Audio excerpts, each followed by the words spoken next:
among the workers here. Ang workshop na ito ay nag-start in year 2000 by Archie Stapleton. Anak po siya ng American missionary na dumating dito noong 1960s.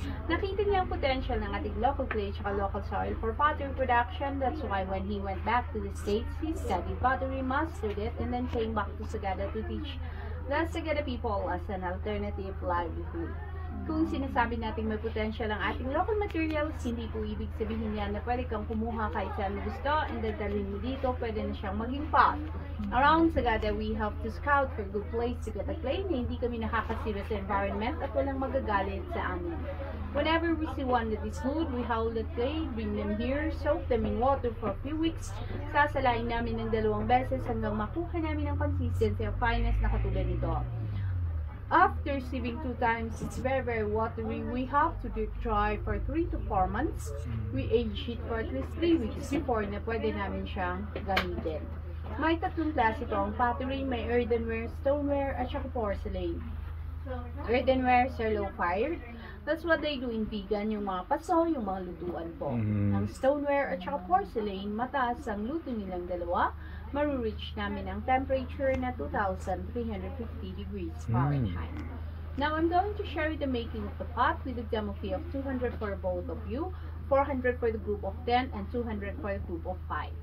At kung may gusto mag-try, 100 per head. Okay po ba sa ating lahat? Opo. Okay. So, first of all, I'm going to center the clay.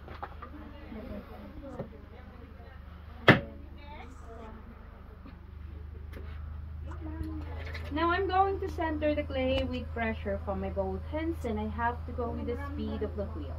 Bago tayo makagawa ng any kind of shape that we want, may it be a vase, a bowl, or a mug, we have to do the cylinder first, for that's the basic shape.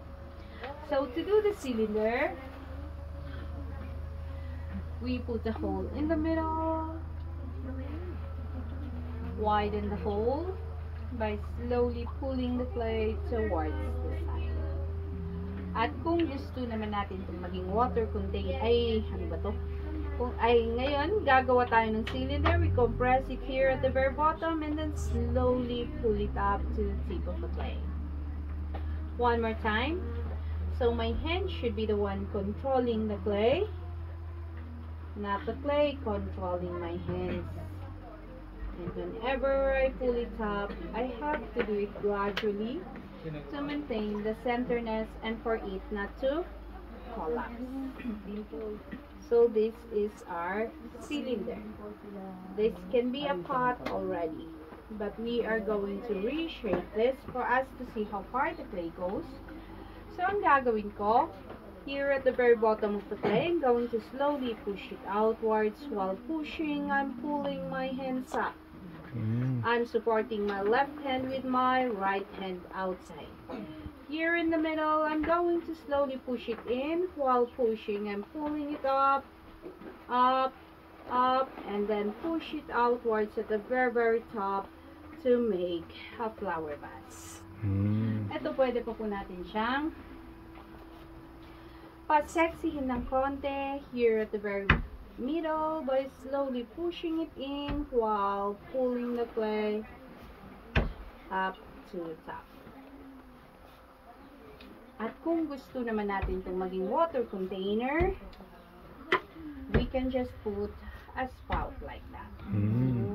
Ngayon ang ginagawa namin dito, ini-air dry namin siya for 5 days. After 5 days of air drying, kapag leather dry na po siya, we come back, we trim the bottom, then we put a handle on it. That's the time din na maglagay kami ng any kind of decorations that we want to enhance the beauty. Then we air dry it again for a month. We cook it in the oven for 12 hours of firing. We have to wait for the oven to cool down. We come back, bring out the pieces, then aapain na namin siya ng glazes. Yung glazes po, yan po nagbibigay kulay at kintab sa kanya, pero hindi po siya kagaya ng pintura na pinahid mo lang, makikita na agad ang result. We have to cook them again to a certain temperature bago lalabas ang kagandahan ng each piece. They are very good for food containers. They're microwavable and of course, ang kulay po niya hindi nag-fade. Sino po ang gustong mag-try? Anyone?